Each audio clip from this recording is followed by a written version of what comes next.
Welcome to the Old Mac Gang. I'm Marty Gensius, a podcaster and tech hobbyist and enthusiast. And I've got a great panel of friends here tonight who are going to talk about our topic, which is about the dock and the menu bar.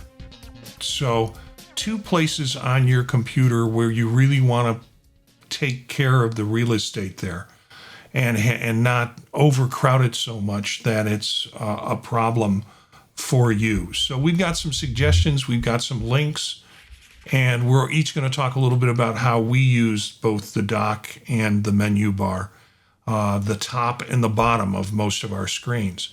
So with me, we've got a great gang. Let's go ahead and do introductions. We'll start with Peter. Hi, I'm Peter. I'm a 73-year-old Apple enthusiast from Bay Village, Ohio, a former foundryman and educator, currently retired. I've been a gung-ho user of computers and gadgets since high school and Apple hardware for about 25 years. And I love chatting about all this gear software and the accessories I'm using, or the ones I wish I was using, with this old gang and our audience. Charlie.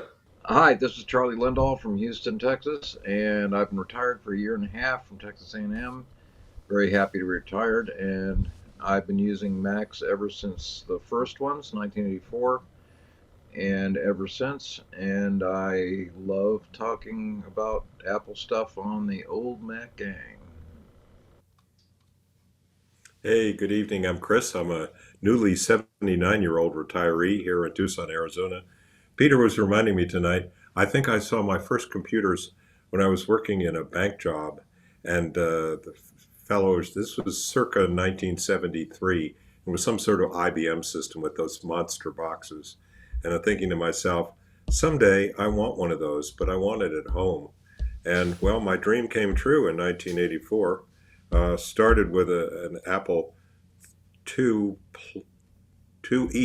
for my kids. And later that year, I got my first Mac, the 128K, and worked with the Apple user groups and with Apple and did some university IT. And now I'm playing with all my Mac toys here in retirement. So yeah, it's a great space and enjoy it a lot. Marty? Okay, we've got just a few links that you might want to look at. These will be in the show notes of both the audio version of the show if you're listening to this on a podcast, or if you're on the YouTube channel and watching it, you can find this information and these links in the show notes. So I'm going to take a look at them right now. So first up is a site by Dave Taylor, does online help and customer tech support. But the article itself is how to customize your Mac dock like a pro.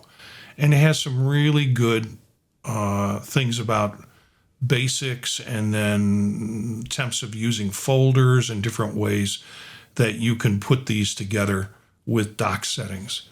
11 clever ways. This is from How to Geek, 11 clever ways to customize the Mac dock, and it goes point by point in ways in which you can do different things with it. How to group Mac app icons more prominently in your dock. This comes from Mac Rumors and talks about methods in which you can space them out and group them in ways. And then Mac dock customization, 7 advanced tips beyond default settings. This is from Appish, the appish.app site, and it has great ways in which you can do that. And then we get into the menu bar settings, and this is timingapp.com, and from that website, best Mac menu bar apps in 2026, tiny utilities that save you hours that you can put in your menu bar. And has quite a few of cool ones, security ones. There's a lot of them in this app. You might want to take a good look at this. And then some considerations before you do that.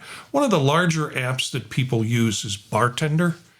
And they got into a little bit of a skirmish when the owners changed and questionable about how the data was going to be used or not be used. So this article came out in recently, and it talks about alternatives and different bartender alternatives that you can do.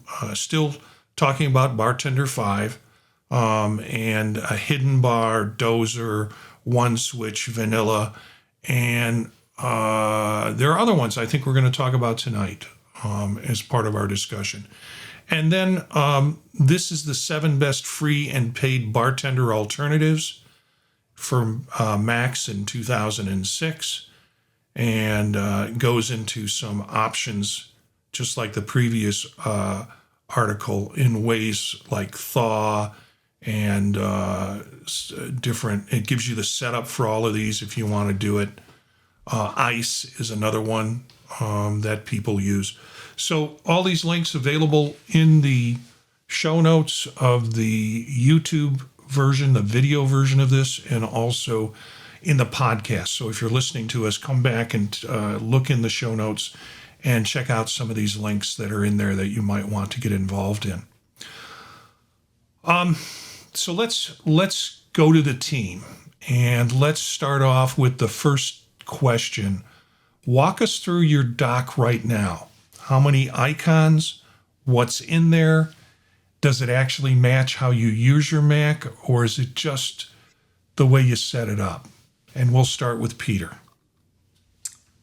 Yeah, I will give you a map of my dock, but I will say to start out with, I rarely use the dock. So I might be unusual in that way. It is on the bottom of my screen, and it's set to automatically hide itself. I basically don't want to see it. For the most part, when I do look at it, it shows the programs that are running so that I can easily surface their windows or hide them with an option click. Or it shows a program that I'm handing off from my iPad or iPhone. That's my use of the dock. And in preparing for this show, I realized that having it on the bottom is actually kind of a bad idea because many of the windows have controls at the bottom. And as often or not, I overshoot one of those controls with my mouse and make the dock slide up when I don't even want it. So maybe it would be better on the left side of my screen where that's less likely to happen. If nothing were open, my dock would show only Finder, Mail, Fantastical, Safari, Things, pCalc, which is a calculator I use, Messages, Downloads, and Trash. And typically it'll probably show twice of all that or even more because I don't shut my computer down very often and don't shut down apps unless they're causing trouble. So if I don't use the dock, what do I do for everything that people use the dock for? I generally launch apps using Alfred or Spotlight, which are mapped to Command Spacebar or Option Spacebar, respectively. And if I want to open a file with a particular app, I use those controls to open the folder that it's in, and I right-click and open that file with whatever application I want from its drop-down menu. If I didn't have a dock, I'd miss it a little bit, but I basically think it wouldn't hobble my computer use substantially. The customization that I've done to the dock is just a little bit of tweaking its size and its magnification during mouse over, which is nice when I'm targeting the right item on the dock. I don't do that big time, but enough so that it's easy for me to see where I'm at. What about you, Charlie? Yeah, I try to minimize the number of things that are in my dock. I have about 10 items, maybe 12, that I use regularly. And I also use the trick of using folders in the dock. And I'll explain that a little bit later. But basically, it lets me have a folder down at the bottom. And when I click the folder, it gives me a list of apps that I can access. And I tend to group them in terms of Microsoft apps, Apple apps, photo apps, whatever. Very handy, and I go into some detail later on in another question. Chris, your turn. Yeah, well, like Peter, my use of the dock has really changed over the years, which is kind of exemplary of how, our use of the Macs has changed as, the OSs have evolved and new features coming out and more new features and that sort of thing. Um, I did move my dock to the left side of the screen some years ago, probably during the desktop publishing days, which I did a lot of with PageMaker and such. And nowadays I tend to do a lot of photography, but like Peter, the dock was always popping up at the bottom of the screen, so I moved it to the left side, always hide it. In terms of the menu bar these days, once we had the ability to make it clear, I made it permanent again without, hiding it. And I use the controls that are in the OS for, picking which items are going to show up in the menu bar. And strangely enough, that's another story we'll get into later, but you can't like search on menu bar. You have to go through, I think, the dock controls. Anyway, we'll spot that later. Um, what I use the dock for mostly nowadays is I create web apps for things like my credit union or particular podcasts that I follow that are sort of nested inside of a folder inside of something else. So I can't instantly get to them. They're through various other services and so on. And so I think one of them is through Mighty. And so that's always a little difficult to get. So I made a web app for it. And so it's a good collection for stuff that I don't remember in my head automatically to use with Spotlight. I did use Alfred like Peter on and off a couple of times. I think I've owned it twice. Uh, right now, I'm more or less just using Spotlight, and that works fine. I mean, it's just so much simpler. I can sort of do it almost with my eyes closed. And let's see. Oh, the other thing too was at one point in the user groups, we found out you could take the applications folder and drag it to the dock. And that would become a magic folder so that when you clicked on it, it would display all your applications. Well, that was a magical day, of course, and I've had that ever since. And like Charlie, I made my own folder of aliases for all my photography apps to make it easier to find those. So that's pretty much my story. How about you, Marty? I like to collect things, and particularly its applications. So, and in fact, we've had folks watch the video live stream when we're doing live stream and comment on how many things are in my dock. I probably have about 50. I tried to do an eyeball count and probably about 50 things in my dock. I have large monitors. I have 3 of them, so the resolution is still good, even with those amount of icons in there.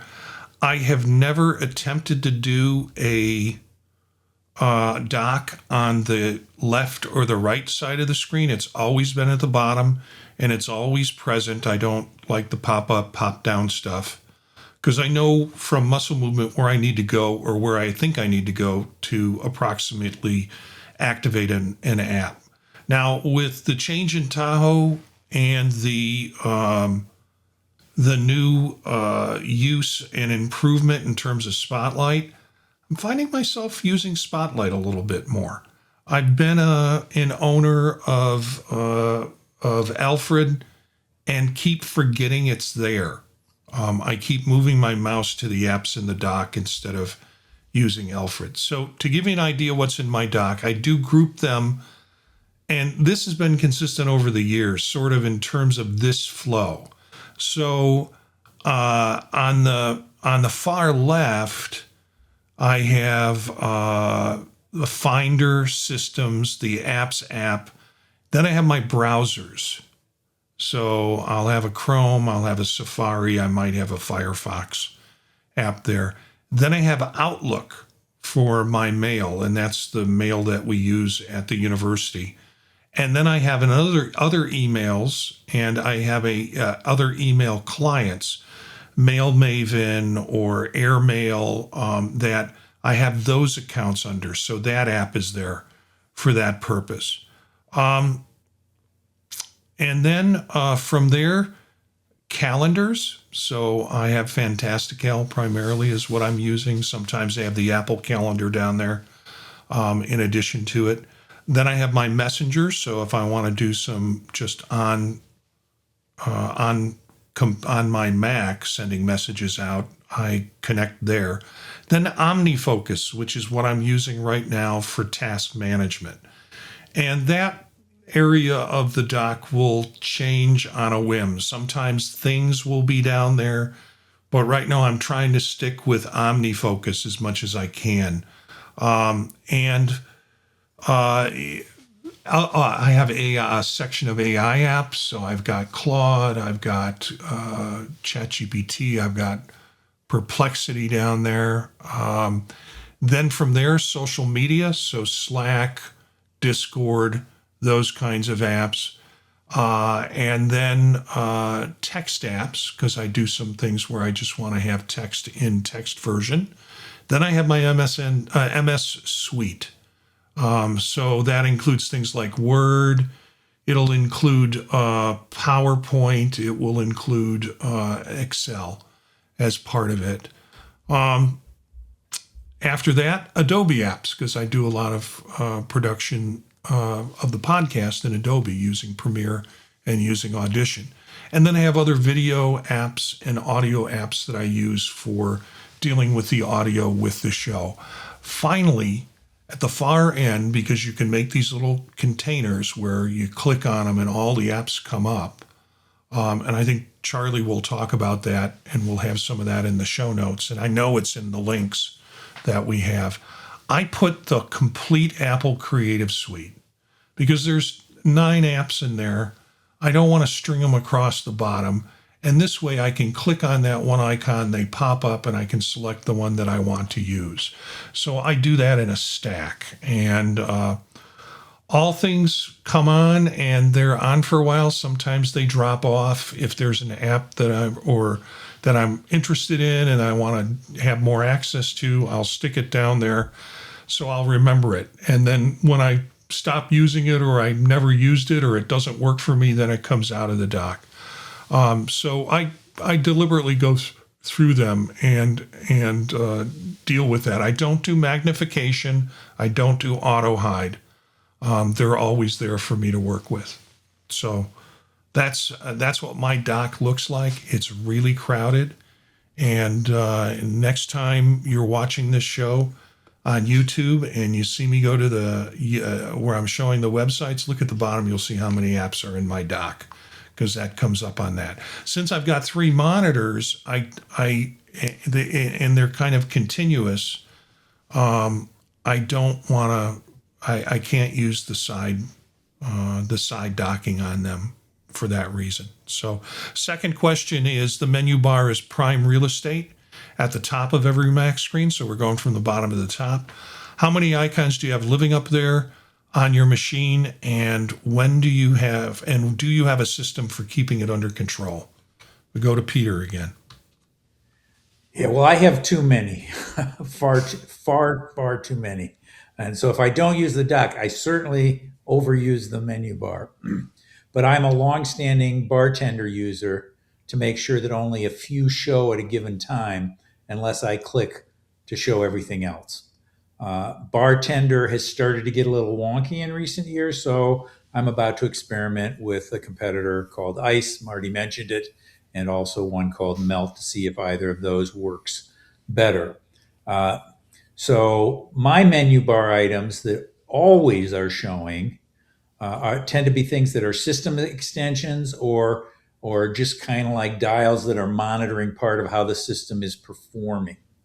The ones that are always showing are Glyph Finder, Justimer, CleanShot X, and then some iStat monitoring things, one for weather, one for CPU, one for the network, Fantastical for instant calendar, Control Center, and then Talk to Siri, which I've started using more and more, and then the informational day of the week and time. Other items, things like Wi-Fi and stuff like that, They are set to appear when they are active or require attention. If my Wi-Fi signal drops, the Wi-Fi will appear, and I can go right into my Wi-Fi controls, for example, or battery. So I have more than 30 menu bar items with typically about 10 visible. And as I said, they're for glanceable information. And I don't need to mouse up to the menu bar. I can trigger nearly all of the relevant apps from the keyboard through my preferred way, Alfred or Spotlight, as is my habit. Charlie, how about you? Uh, I minimize the number of icons in my menu bar. Basically standard stuff. Power Wi-Fi and the backup icon. That's pretty much it. So I don't clutter my menu bar up very much. Chris. Yeah, I currently have 21 items. I have them all visible. Like I said, I use the menu bar controls and that I mentioned earlier, and they are in Tahoe's system settings, but I find that I have to search on Control Center to get them. If I search on menu bar, they don't come up. So that prompts another thing that I think is very nice right now in Tahoe, and that's that we've got the option with the Control Center to move certain items that we want to see to the menu bar so that they can move we can move them back and forth as long as they're Apple items, that is, in the Control Center. And so you've got things like focus. I've got things like my headphones. I got multiple options for audio and video and that sort of stuff. Bluetooth, things that I would use all the time. And I also have the keyboard designation because I also use a Spanish and a Russian keyboard on sometimes. And, so there are other things that like speed tests that I use quite a lot, just to make sure my internet is performing okay. Um, Let me think what else was in there that I was going to mention. Again, I tend to use Spotlight for just about everything I can now. Um, but I do like the way that the menu bar is controllable now. I've never tried Bartender. Part of the reason for that is when I was doing university IT, I had to pretty much stick with the standard stuff because that's what my faculty had and some staff and students. So, if I was used to using I had to be used to using the stock Apple stuff. So I kept it pretty plain on that. How about you, Marty?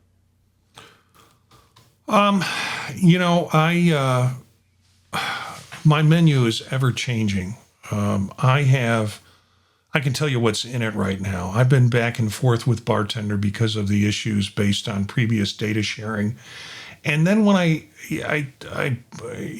own it, and so I attempted to set it up recently, and I'm running a beta, and I couldn't tell if it was the beta that was giving me something problems or the fact that Bartender was running in the background.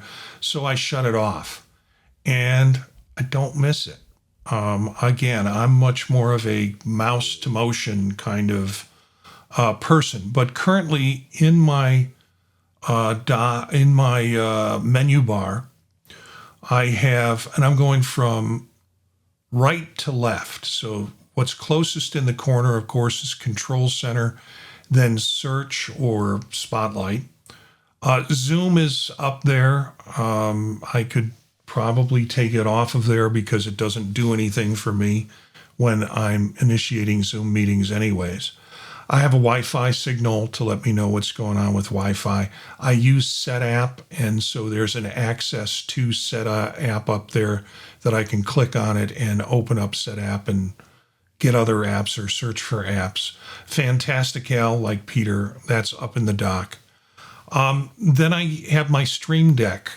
For some reason, setting that up, the punch button Stream Deck has a little dock. Or has a little menu bar icon up there. That's part of it. Text Expander, which is a program that I use extensively, and it's in my dock. It's also in my menu bar, so I can pull it down from there. the Apple or the Adobe Creative Cloud. So that connection is up there that I can have access to directly. And then finally, Text Sniper.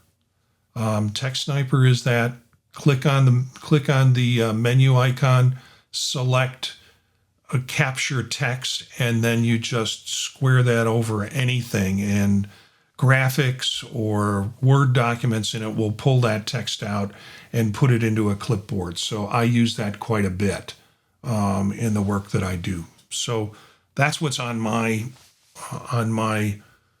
menu bar. And I've played with Barfly, or Barbie, excuse me, and I think there's also one called Barfly. So I might try Barbie and go back to Barbie. It does essentially the same thing. Bartender has a lot of other bells and whistles with it, which can be attractive if you remember the bells and whistles. But I might try and load Barbie and see if I can do 2 layers or a pull down layer. You can set it up so you have the one that's in there, and then you click on an icon that it has, and then you get a second row of menu items to choose from. So I'll be playing with that, most likely. Last question: spacers, stacks, folder shortcuts, recent app sections. Have you actually set any of these up in the dock? And if so, did they stick or did you eventually clear them out? We go to Peter. Yeah, I have not, believing that I can get to what I want quicker via Alfred or Spotlight and my touch typing skills. In thinking about this, and that I really only use a mouse when I don't know the name of something, or I don't, when I'm kind of lost to look at things, to pull down menus or whatever. I first learned computing in the pre-mouse era. So I guess my legacy is that I remain a typer, not a mouser. And a while back, I regularly raced some of my drag and drop friends who would always like wax exotic about the joys of drag and drop, and rarely lost the race. But when I'm immersed in some project, I agree, having something on the dock, folder with pertinent stuff might be useful, but I haven't fiddled with that. I just put an alias to the project's folder on my desktop and click on that for a while until the project's over, and then that goes away. So that's my practice. Charlie, what's yours? As I mentioned earlier, I use folders a lot, and I don't know of a way to. I don't know of an app that'll do it. I do it in Terminal. I create a folder I call doc in my documents folder, and then inside that folder I have other folders like Microsoft, Apple, Office. I just label them a certain way, and then I go to the applications and make aliases and then drag them into these various folders. And what that ends up being is, instead of having 20 things down in my dock, I have about 4. So there's a Microsoft folder, there's an Apple folder, um, there's a security folder, there's a finance folder. So I only have uh, four icons down in the dock, and I click on them, and then they expand up, and I can select the individual apps. So I find that to be a good way to group things. Um, anyway, that's my plan, and hopefully that made some sense. Chris, go for it. Yeah, so I think I mentioned before that I've been doing similar things. I drag the whole applications folder to the dock, the utilities folder. I've also created a folder with my 23 photography apps and so on. And but the other thing I was going to mention here was that Apple brought the weather app to Tahoe, and it can appear in the menu bar. So, in other words, for my current location, which is Tucson, Arizona, it just shows 90 degrees Fahrenheit. But when I click on it, and it'll show me, my 6 or so favorite locations around Arizona, and then I can click other locations and it will open up different locations around the country. And, for instance, right now in Bishop, California, which is at an altitude in 4,000 plus feet, close to 5,000, there it's 82 degrees, that's exemplary of the heat dome out here. That's pretty warm for 4,000 feet at 7:13 in the evening. So it's interesting to me to be able to look around and see various temperatures. I've got kids scattered throughout the country, so it's kind of fun to see what weather they're having. So that's just a really fun touch. And I tend to put stuff in the menu bar that I'm going to use. Yeah, and over to you, Marty. Yeah, I use a stack for one thing, and that's Apple Creative Suite. I mentioned this before. I didn't like the idea of Apple kind of making default stacks, which you can, but I found it useful for these 9 apps that are in the Apple Suite. And, Charlie came up with a method of doing it through Terminal. This is how I figured out how to do it. And it also means that it's placed at one particular place in the dock. I opened up the applications folder, created a folder called Apple Creator, and then moved those 9 applications into that folder. Then what I did was drop and drag that folder down to the dock. Now, you can't drop it anywhere on the dock. It has to go into that little space that is after your trash can, your hidden tabs, and then your downloads. So, you have trash can and downloads, and then you have a spacer bar that fits between it. Well, if you drag that down to that side, so yeah, that stack is completely over to the right end of my dock, but I know where to find it. I click on it. You get the spring up of all the apps, and I pick the app I want to go to, and there we go. So that's the one thing that I use it for.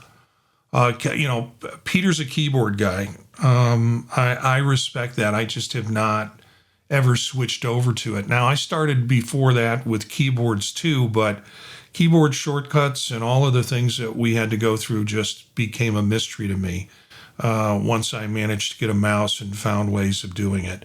I tried Alfred, and like I said, I forget it's there, so I wind up not using it. And I'm in search for more files and actions coming up with Mac OS 27 and things that we could do. It would be nice if they gave a little bit more functionality and flexibility to the dock and the menu and focused on that as advances instead of us always having to run to third-party options in order to get things to go. So that's a wrap for our 3 questions and comments, and want to find out where we can find you. So let's go to Peter. I am at Ppetto, P-P-E-T-T-O, most everywhere. Instagram, Facebook, and most all of the major and second tier socials, Blue Sky, Mastodon. I don't regularly check every one of them, but the ones I don't usually ping me when there's something incoming. So at Ppetto. Charlie. Yeah, I'm one of my major aliases LinkedIn at cyberchuck.org, and that will also let you check out my LinkedIn stuff. And I go by Cyberchuck TX in a lot of places. If you just do a Google search, you'll find all kinds of stuff out there. All right, Chris. Yeah, my main photography site is my SmugMug site, which points at chriswesselmanphotography.com. And on Blue Sky and Flickr, I am Chris W47-AZ for Arizona. And on Threads and Instagram, excuse me, I'm at chris.wesselman.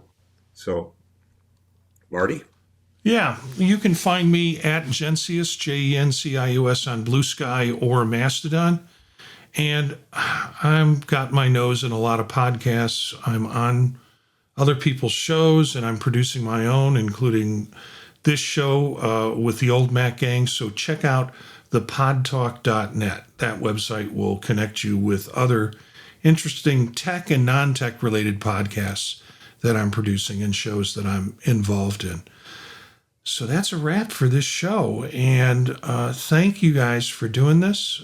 We have had some delays over the last couple of weeks, technical and just problems. And so I'm glad we could finally get this show done. Actually, it's the third time we've attempted to do it. So third time is a charm. And for those of you that are watching or listening, take 10 minutes this week, look at what's actually in your dock and what's in that menu, and ask yourself if it's working for you or just sitting there out of habit. Maybe take some of the tips that we've talked about in this show and some of the links and get some good ideas. But thanks for hanging with the Old Mac Gang.